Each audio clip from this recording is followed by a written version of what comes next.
So sa pagpapatuloy po ng ating greatest series, ngayong umaga pong ito ay gusto ko pong i-share sa inyo yung pong isa sa mga heartbeat ng ating pong mission.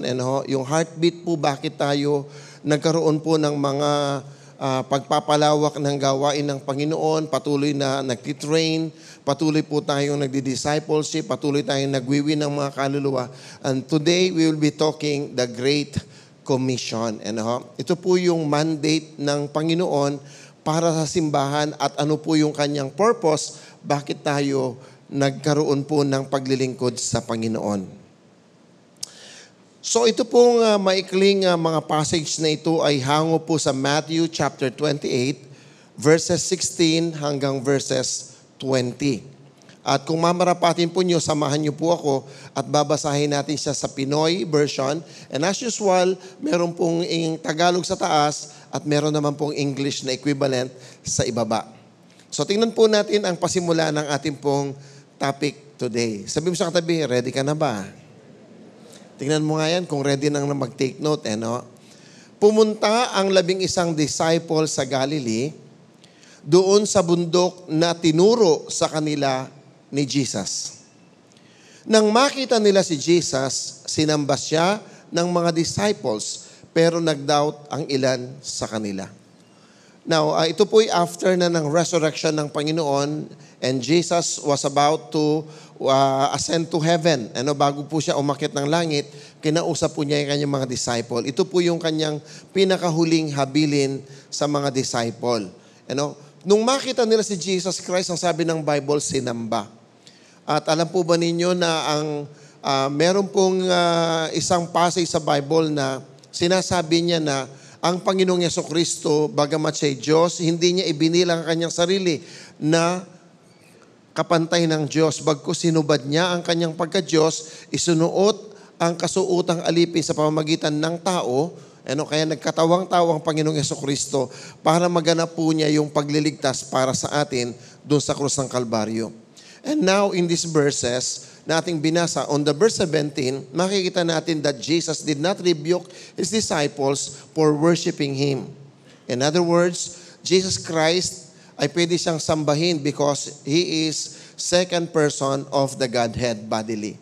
Now, sabi po ng verse 17, ulitin ko, nang makita nila si Jesus, sinamba siya ng mga disciples, pero nag-doubt ang ilan sa kanila. Kasi nga po, they are doubting if Jesus truly is resurrected from the dead. Why? Kasi sa prior verses, meron po kasing mga binayara ng mga religious leaders at the time na ikalat nila yung maling balita na si Jesus ay hindi totoong namatay, ninakaw lang siya ng kanyang mga disciple. Kaya nga nawawala sa libingan.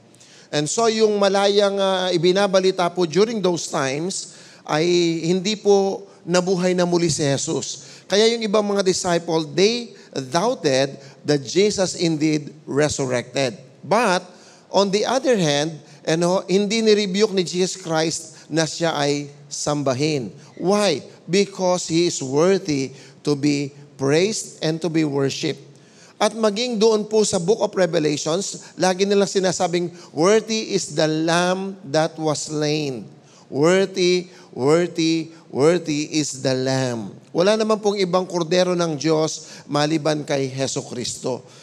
Kaya po sabi ni John the Baptist, behold the Lamb of God which taketh away the sins of the world. Kaya po si John the Baptist po, ina-ascribe niya na si Jesus Christ yung pong kordero ng Diyos. At yung korderong Diyos na yun ang sinasamba sa Book of Revelations in the heavens. Why? Because Jesus, our God, our Lord, is indeed God. Bagamat nagkatawang tao. Okay? Maliwanag po ba yun? Purihin po ang Panginoon. Sa English po, maliwanag, sabi niya, and when they saw Him, they worshipped Him. But some of them doubted. Why? Because of the news that is roaming around, pero yung nagpapakalat ng balita, binayaran lang yun. Mga troll ang tawag doon sa kapanahunan natin ngayon. Alright? Verse 18, nilapitan sila ni Jesus at sinabi niya, binigay na sa akin ang lahat ng authority sa langit, pati na rin sa lupa. Verse 19, kaya sige, lumakad kayo at gawin niyong disciples ko ang mga tao sa lahat ng mga bansa. I-baptize niyo sila sa pangalan ng Ama, ng Anak at ng Holy Spirit. Turuan niyo silang sundin ang lahat kong inutos sa inyo. Tandaan niyo, kasama niyo ako palagi hanggang sa katapusan ng panahon. Purihin ang Diyos sa pagkakabasa ng kanyang buhay at makapangyarihang ebanghelyo. Ito po ay isang pagwawakas ng isang aklat po sa Mateo chapter 20, which is the ending of the writing of the book of Matthew. It was a great commission. Huling habilin ng Panginoon at napakahalaga po ng kanyang sinabi. Sabi niya, humayo kayo, sige, lumakad kayo. Gawin niyong mga alagad ko o disciple ko ang lahat ng tao sa lahat ng bansa. Minsan po akala natin na kapag na-share natin ang gospel ang isang tao, tapos na yung ating trabaho. Hindi po. Maraming mga tao ngayon ay nagkaroon sila ng pagkakataon na makilala ang Diyos, na born again, kaso lang tumigil na doon. Conversion is not a discipleship. True discipleship has to go through a process after conversion. Magpatuloy tayo. At sasamahan tayo ng Diyos sa discipleship process na ito hanggang kailan? Hanggang sa huling kapanahunan. In other words, gaano katagal ang discipleship program natin, Pastor? Will it last 6 months, 1 year? Ano ba? Hindi po. Discipleship is a lifetime process. That's why when we build discipleship and relationship with other people, we build friendship for life. Dapat ang friendship natin for life. Bakit? I cannot disciple a person if I do not love that person. Because discipleship takes sacrifice. Do you know that salvation is free? But discipleship will cost you your life. Ang sabi ng Bible, ang sino mang gustong sumunod sa akin, deny yourself, carry the cross, and follow me. That's why discipleship cost you your life. You have to surrender everything to the Lordship of Christ, or else you can never follow Christ at all. Kung pag-aaralan po natin ang Ebanghelyo, marami po yung mga sumusunod kay Kristo, thousands of them. And yet, during the times of need nang siya'y na-crucify, where are the multitudes? Mga fans club lang sila. They are not committed followers. God is not looking for a fans club. God is looking for a followers. Disciple. Ito po yung gusto ng Panginoon. Kaya sabi po niya sa mga disciple, come and follow me. Come and follow me. The greatest invitation na ibinigay ng Diyos sa atin is salvation. But the greatest privilege that we can enjoy in this life is to follow the invitation of Christ to follow Him as our Lord and our Savior. Tandaan niyo pong mabuti yun. In the context of the Bible, the term commission refers to a mandate or authoritative charge given by God or Jesus Christ to individuals or groups to carry out a specific task or mission. This concept is central to the understanding of the roles and responsibilities of a disciple as they engage in God's work on the planet Earth. Remember this. The only place that we can do the mission of Christ, because He already has given us the mandate, is only on planet Earth. After our mission on the planet Earth, we will never be able to serve the Lord in heaven, but we will worship Him throughout all eternity. It's the only place here on earth that we can serve Him. At masasabi ng Panginoon, good and faithful servant, enter into my joy. Kaya pagdating natin ng langit, wala nang paglilingkod, pananambahan na lang yun. Kaya dito nung tawagin tayo ng Diyos na sumunod sa Kanya at hindi tayo nag-atubili. Bakit? Hindi po tayo dadalhin ng Diyos sa masamang bagay. Dadalhin tayo ng Panginoon sa isang magandang bagay, magkakaroon ng pangarap, at higit sa lahat, mapagtatagumpayan natin ang anumang mga hadlang dahil kasama natin palagi ang Diyos. Amen. Ang sabi ng Bible doon sa verse 20, "And lo, I will be with you till the end." Ang pangako ng Panginoon, sasamahan tayo ng Diyos. Last, mga nakaraang Life Guide Summit, may nabanggit ako sometimes in this life, while we are serving, we wanted to have company. Naghahanap tayo, sino kasama ko? Sino makakasama ko sa paglilingkod? I want somebody to be with me. I cannot do it alone. Ang sabi po ni Moses. Ang sabi ng Panginoon, why are you so concerned about who will come with you? Ang sabi ng Panginoon, I will go with you. will be with you. Ang pinakamasarap sa buhay na kasama ay walang iba kundi ang Panginoon. Hindi siya nagbabago at hindi kanya iiwanan. And God will never betray you. Amen. And that's why ang sabi ng Bible sa verse 20, "And lo, I will be with you. My presence shall go with you." Ang sabi naman ng Mark chapter 16 verse 17, "And these signs shall follow them that believe." Tapos pagkat sa bandang verse 80, sabing ganun, "And God will confirm the words of our preaching with signs and wonders and miracles." The very reason that God is with us, because there are miracles along the way as we served Him. And the greatest miracle is what? A transformed life. Nakita mo yung isang tao na mapalasak ang buhay nung makilala ang Diyos na bago ang buhay. That's the greatest miracle. Jesus mandated or commissioned His followers, His disciples, before He ascended into heaven. Bago man lang siya umakyat ng langit, nagbigay siya ng huling habilin. Ito po yung pinakamahalagang habilin na ginawa ng Panginoon. At yung habilin po yun, He is actually giving an authority to His disciples. He is authorizing the disciples to do something for His kingdom. In other words, sabihin mo sa katabi, binigyan ka ng Diyos ng authority. You were authorized to do something. And if I am authorized to do something, I must have some documents with me para patunayan na ako nga ay otorisado. Di ba minsan pag sinabi mong I am authorized, minsan binibigyan tayo ng identification card that we are authorized. For example, you are authorized to drive. Anong meron ka? Driver's license. You are authorized to practice medicine. What you have is license.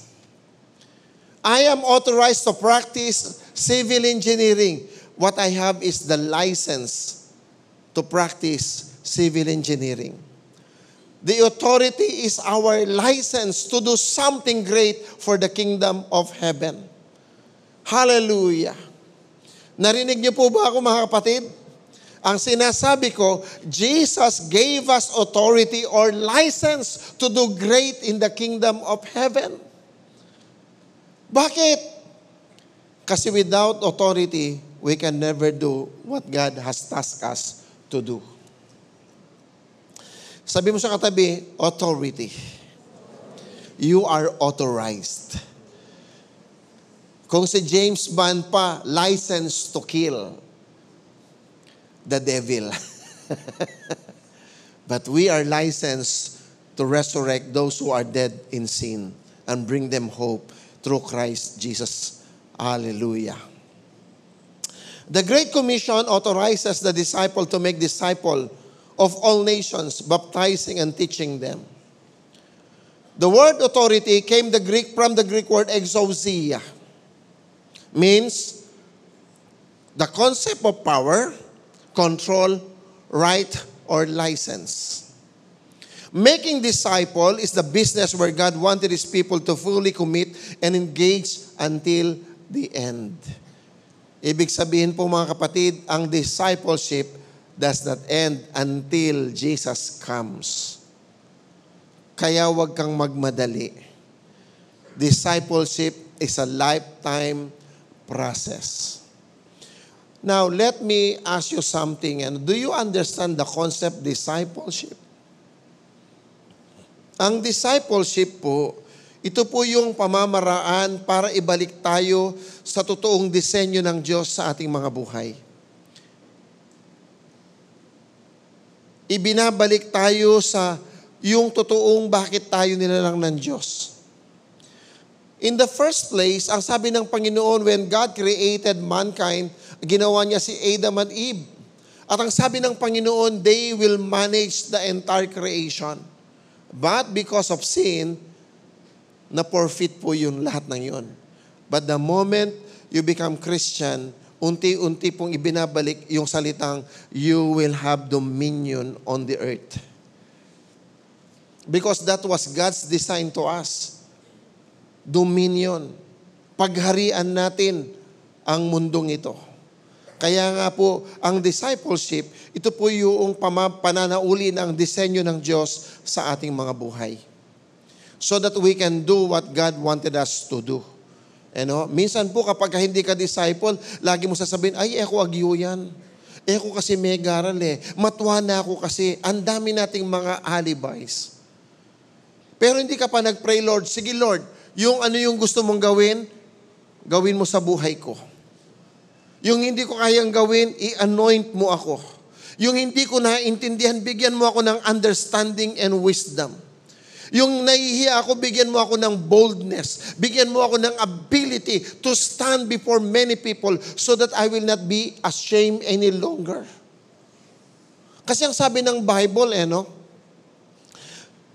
hindi na tayo dapat daw nahihiya. For God has not given us the spirit of timidity. Hindi tayo binigyan ng ganong uri ng Espiritu ng Diyos. Bagkus binigyan niya tayo ng sound mind and boldness and ability to do what God wanted us to do. Napakainam po noon sa ating mga buhay na dapat nating maintindihan. And remember, all the disciples were uneducated. They were fishermen. They were ordinary people. You cannot even found them in the business sector. You can only found them in the beach, catching fishes, cleaning and mending nets, washing their boats. Ordinary people. And yet, God used them. Why? Because the disciple spent 3 years and a half with Jesus Christ, and day and night, He was able to disciple them and empower them. Mga kapatid, sa tingin nyo ba, kaya kong gawin ito without God assisting me and guiding me and helping me? Hindi rin ako matapang na katulad ninyo dati. Matapang ako sa kalokohan. Pero sa kabutihan, ay nako, I'm naive. Katulad nyo, I'm an ordinary person. But because I wanted to follow the Lord, God enabled me to do what I am doing. Ganon din po sa atin. Kaya sabi niya, make disciple. The process of making disciple is not easy, but a challenging one. But, alam niyo po ba, it's very rewarding. You build relationship, you build friendship, and that kind of relationship is for life. Amen. Amen po ba, mga kapatid? Sabi mo sa katabi, mukhang seryoso ka.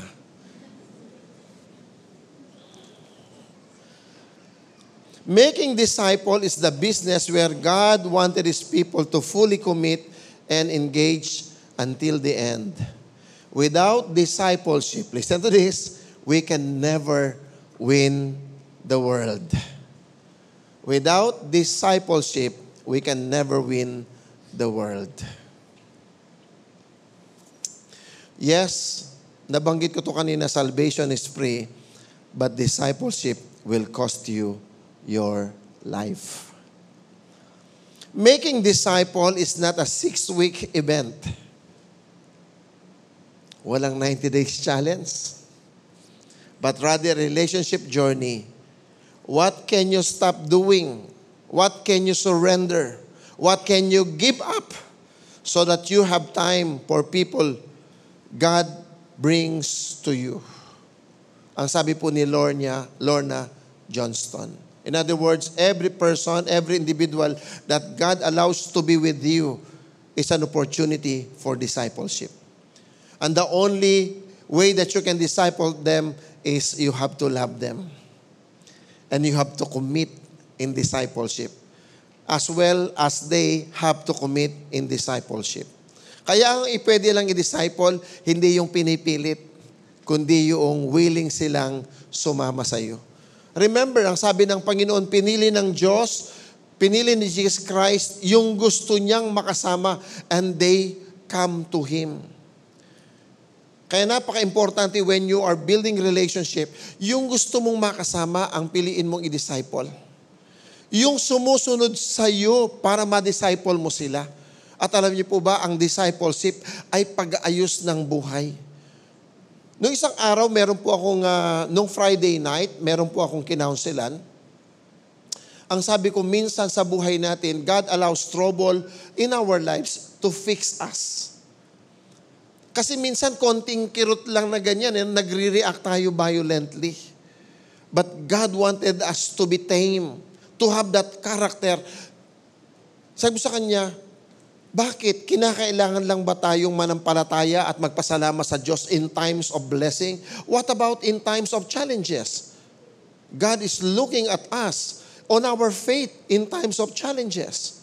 And so discipleship is building a right character and building yung kanilang skills to serve the Lord. Yun po yung discipleship. Yung kakayahan nating maglingkod sa Panginoon at yung karakter ni Kristo mapalabas. And without discipleship, ang sabi ko sa inyo kanina, we can never win this world. Si Mahatma Gandhi, yung pinakasikat sa India, hindi siya naging born again. Pero ito yung kanyang komentaryo, sabi niya, yes, I appreciate people who are trying to win me to Christ. I really appreciate Christ and His teaching. I salute Him. But I disdain His disciples. Because the people who claim to be Christians are not living like Christ. Malaramla. Masuralaw gali. Mapagkunwarila. Compromiser la. Hypocrites la. And how can the people around us know that we are a true Christian if they cannot see the Christ-like character in us? Bilang tagasunod ni Kristo, ang dapat makita sa atin ay yung maging kamukha tayo ni Kristo. Mabuti pa nung kapanahonan nung bata-bata ako, alam na alam mo yung kapitbahay mo kung Nonarian siya o Vilma Santos. Kapag Vilma Santos naka-leggings, pagka Nora Honor, kahit walang nunal, nagpapalagay ng nunal. Because they wanted to become who they are worshiping. While we profess that we are Christians, and yet there is no Christ-like character in us. Nakakahiya sa Panginoon. Why? Because we do not commit to discipleship. Pag sinabi mong, I am committed to discipleship, you are saying, sa nagdi-disciple sa'yo, sige, you are free to correct me because I am a disciple. Pero minsan sinasabi mo, I am a follower of Christ, tapos makanti ka lang ng konti, kapatid, wag naman ganyan, nagtatampo na tayo. Nagagalit na tayo. At nawawala na tayo. Paano mong sasabihin, disciple yun? At ang sabi ng Panginoon, go and make disciple. So making disciple is not easy. It's quite a challenge. Now, if we will not commit to discipleship, we will never win this world. We will never win our families and loved ones because they are looking at us all the time.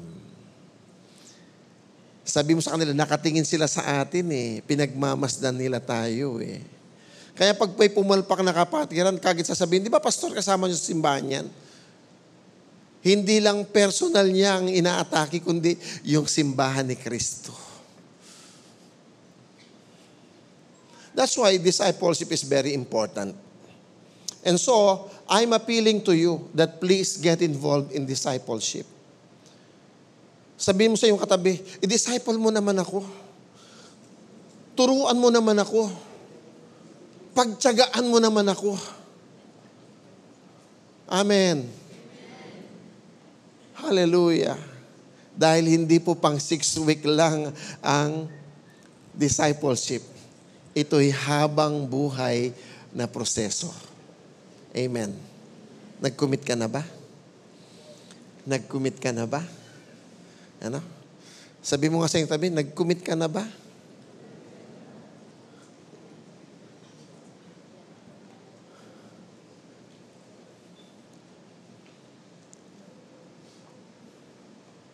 Amen. Pwede bang sabihin mo sa Panginoon, Lord, I am committing myself to discipleship.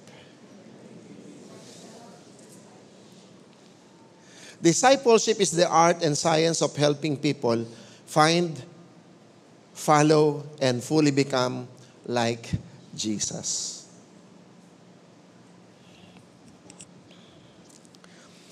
So it is an authority to find people and disciple them. It is an authority to build a Christ-like character in the life of other people. Each one of us here is authorized by the Lord Jesus Christ to make disciple. Amen. Sabi mo sa iyong katabi, I am authorized to make disciple. Humanda ka. Kaya sabi ng Panginoon, sige, lakad. Gawin yung disciple ko ang lahat ng tao sa lahat ng bansa.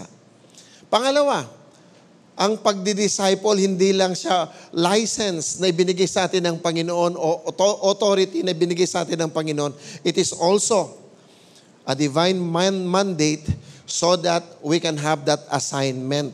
Pag sinabi natin, ang Great Commission is not just an authority to make disciple, it is also an assignment at the same time.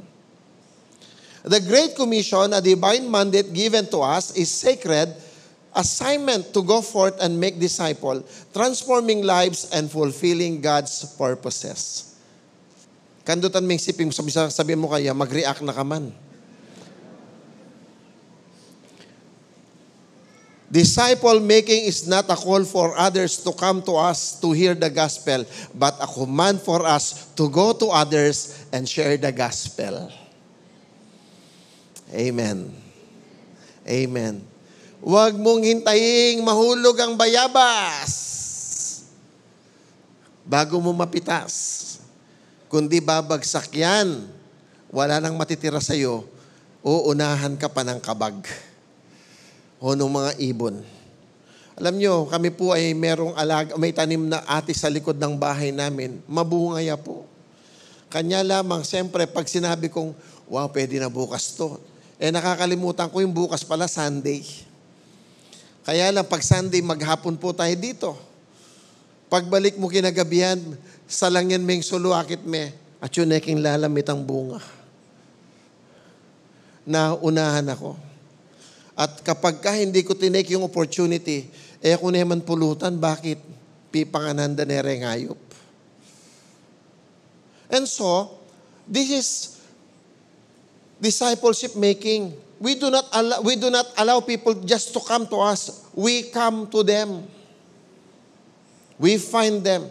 Just like Jesus Christ came to seek the lost. Now, there is a question. Because discipleship is an assignment, the question is how to fulfill the assignment, which is disciple making o making disciple. Sa ating text, lalo na sa English, meron 3 verb ang ginamit. in making disciple. First, the going. The second is the baptizing. Third is the teaching. Go and make. Baptizing them in the name of the Father, Son, and the Holy Ghost. And then teaching them to obey all that I have commanded you. Tatlong bahagdan po, no? And the motivation for doing the great commandment is always love. If you do not love God, you can never love people. Why? Yung mga tao po kasi magaling mag-betray yan eh. Kaya kinakailangan ng matinding pagmamahal sa mga tao. Meron tatlong bahagdan, sisimulan ko po sa going. Going is the first step in making disciple, which is evangelism. Evangelism is an intentional effort of reaching the lost with the gospel of Christ in the hope of winning them back to Christ. Kapag nag-i-evangelize ka, hindi ka naman nakakapurong lahat maboborn again eh. Pero nag-hope ka, namamag-asa ka, na yung sinesharean mo, tatanggapin si Kristo. Amen. Pero kung hindi sa tumanggap, are you going to stop evangelizing? The answer is no. Meron pa naman siyang ibang kapitbahay. Meron pa naman siyang ibang kapatid. So the work goes on, the assignment goes on. It does not stop. Of course, our mission is so vast. It's the world. Go ye and go make disciple of all nations. Ang sabi po ng Bible. Kaya po yung mission field natin is the entire world. Napakaluwang. And the gospel has to be preached to all nations. Ang sabi ng Matthew 24, as a testimony, as a witness, so that the end will come. Until the gospel is preached throughout the world and to all the tribes in all the world, the end will not come. And so, the church has to keep preaching the gospel in order for the gospel to reach the farthest soul in this planet Earth. And as we do that, kapag narating na yan, pinakadulo ng kaduluduluhan, the end will come. And so, preaching the gospel is our job and our assignment. In Romans chapter 10 verse 14 to 15, sabi niya, kaya lang, paano sila hihingi ng tulong kung hindi sila maniniwala? Paano sila maniniwala kung hindi pa nila narinig ang mensahe? Paano nila maririnig ang mensahe kung walang nagpipreach? Paano mai-preach ang mensahe kung walang pinapadalang messenger? Sinasabi nga ng scripture, ang gandang tingnan yung pagdating ng nagdadala ng mabuting balita. How can they believe whom they have not heard? How can they hear if no one preaches? How can they preach if they will not be sent? How beautiful are the feet of those who bring the good news. Kainam. Tayo po, bago tayo na-born again, may narinig tayo, may nag-share sa atin, may nag-preach ng gospel sa atin. Tama po ba? At nung ma-born again ka, sinabi mo pa, sana nun pa. Kasi ang sarap palang maglingkod sa Panginoon. Alam niyo po, ako na-born again ako after 5 years. First year college pa lang ako, ini-invite na ako ng mga kaklase ko in college. Na-born again ako, nakagraduate na ako ng college. But they never stopped preaching to me the gospel. At nung matanggap ko ang Panginoon, sabi ko, sana noon pa palang first year ako. Pero God has always the perfect time for each and every one of us. Amen? God make all things beautiful in His time. Hallelujah. We should seize every opportunity to win the lost at any cost. Because the devil is all out destroying humankind, blinding and deceiving them so that they won't see the light of the gospel that brings salvation. Yung demonyo, double time siyang mangwasak ng buhay. Kaya lumalaganap yung drugs. Tayo naman, sitting pretty, walang ginagawa. But we have to rise up and do the business of the kingdom and share the gospel. Mano kung sabihan mo yung katabi mo, mahal ka ng Diyos. Can I invite you to go to our church to worship with us so that we can know who God is in our lives? Because in our church, there is a pure gospel being preached that brings salvation to humankind. Proverbs 11:30 says, the fruit of the righteous is a tree of life, and he who with soul is wise. Ang totoong matatalino sa mundong ibabaw nito ay nagdadala ng kaluluwa pabalik sa kaharian ng Diyos. Bringing the gospel to the lost requires urgency because any missed opportunity is forever lost. Yung hindi ko napitas na atis, na nahulog, na unahan ako ng ibon, hindi ko na siya ma-enjoy magpakailan at kailan paman. Forever lost. Kailan tayo iiyak kapag tapos na at wala na tayong pagkakataon na sharean yung taong minamahal natin? How to fulfill the assignment which God is making us. Pagkatapos po ng going, merong pangalawa, baptizing. Baptizing means it is an ordinance that we should strictly follow and observe.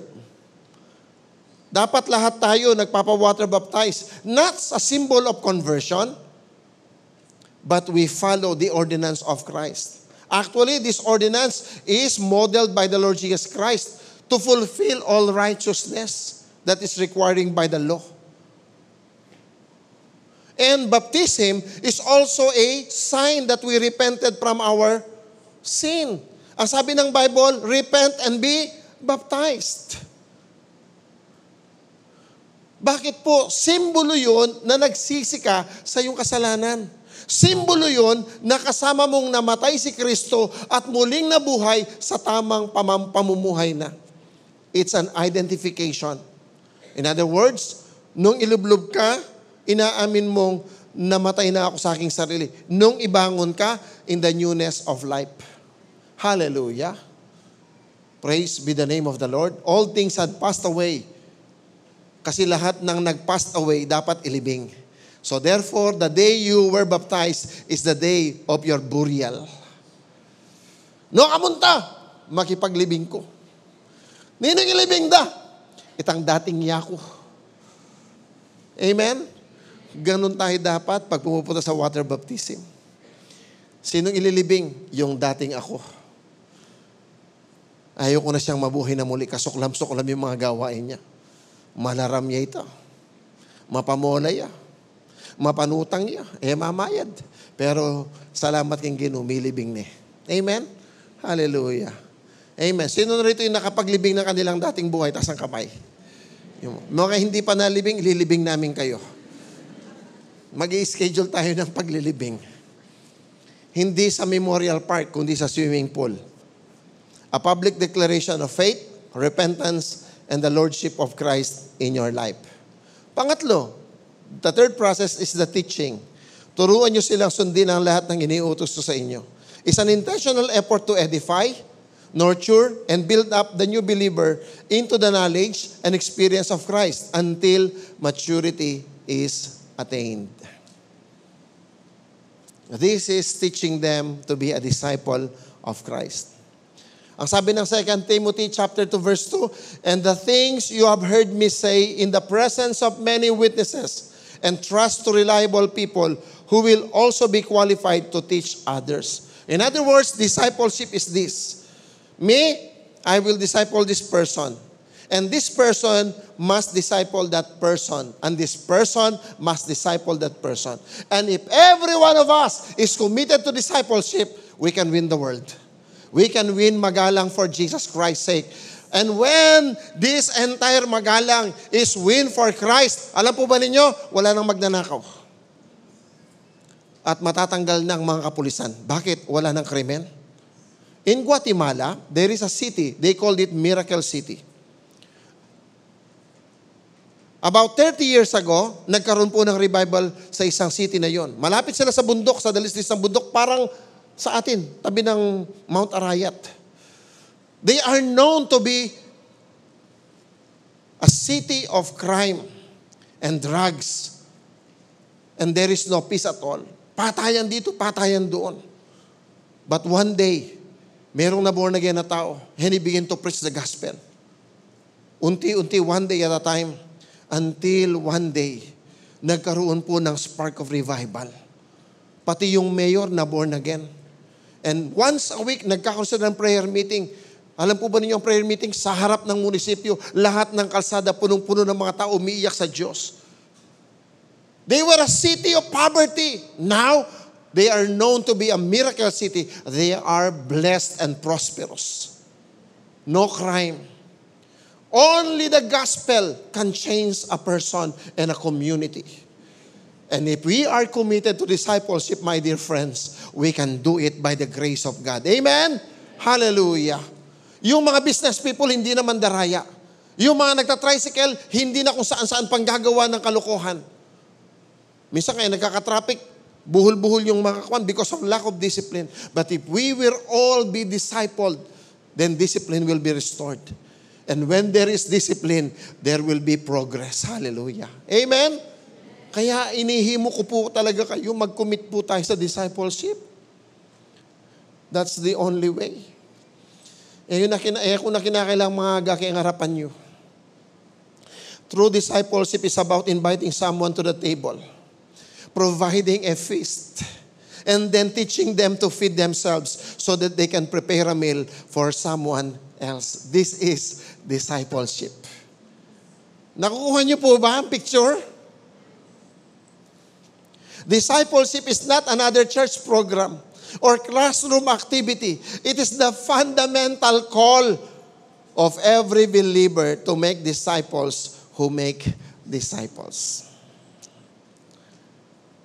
Sa Hills of Glory, meron tayo, gusto kong daanan yung process of discipleship natin. Meron tayong evangelize stage.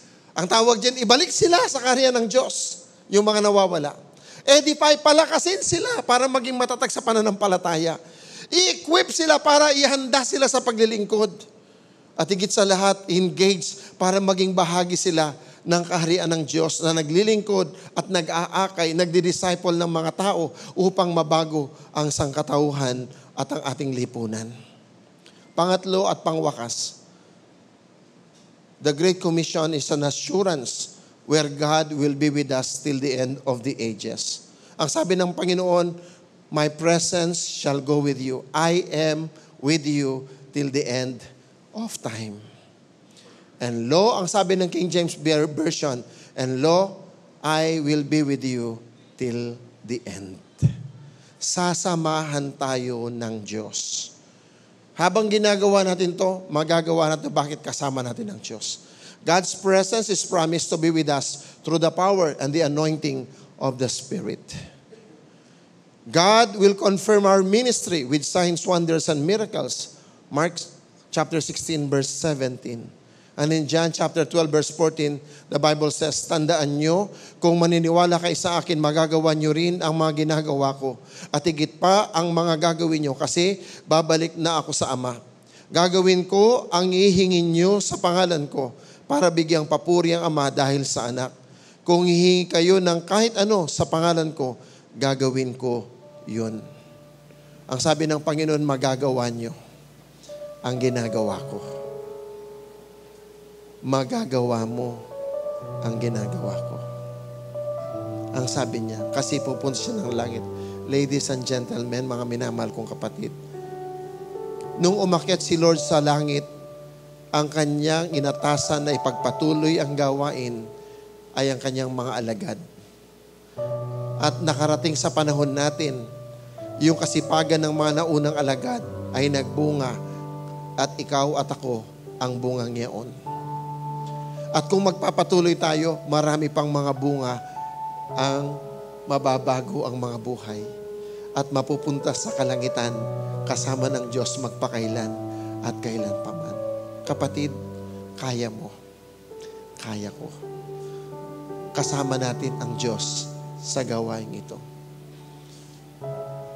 Manapay sabihin mo sa iyong katabing, sa iyong kapitbahay, sa iyong kaibigan, ini-invite kita na manambahan sa simbahan namin para marinig mo ang ebanghelyo ng Diyos na punong-puno ng pagmamahal at meron kang chance na lubusang mabago mula sa kaibuturan hanggang sa panlabas na pamumuhay.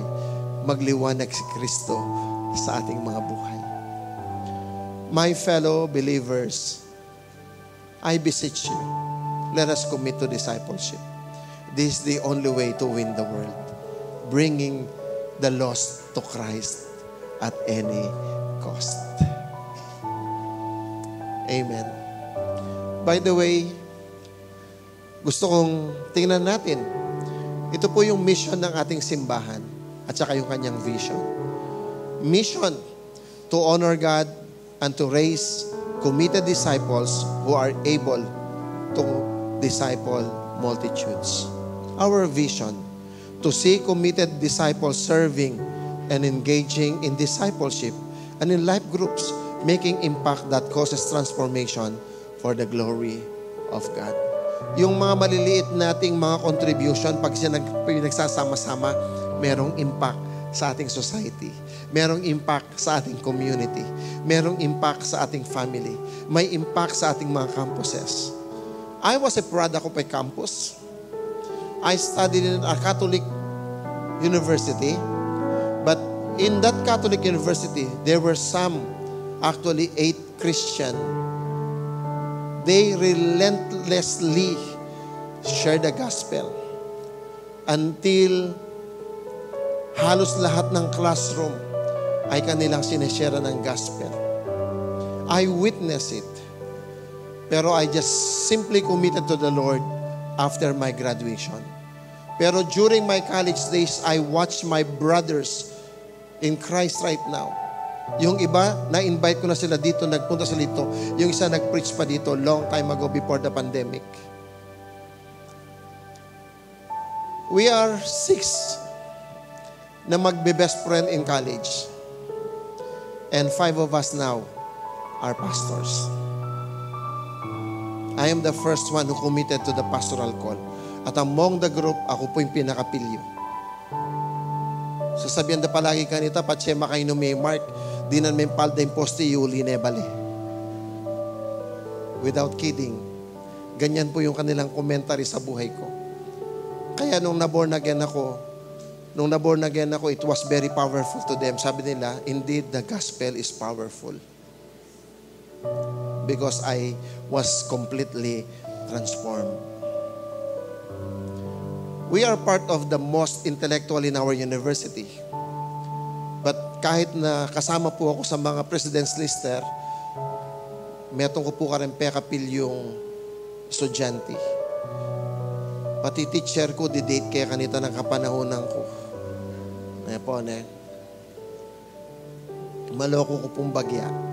Ay mas marakal po pala. At I praise the Lord. Through the gospel of Christ, I was changed. At nung panahon po namin, hindi pa uso yung discipleship. Ang ginawa ko lang po noon, self-taught. I read many books. And I remember the very first book that I've read, ang title po niya, This Way Up. If you want to grow as a Christian, you have to be resourceful enough. And of course, through the process of time, I kept on developing my skills because of my hunger for God. At habang na-experience ko ang Panginoon, the more I get hungry for Him. Lalo akong nauhaw, lalo ko siyang inahanap, and I could spend days reading the Bible. Hours and hours committing myself to reading the scriptures because I was so in love with the Lord. Alam po ninyo, I never regret all my experiences. And if I have to do it again, I'll do it again better.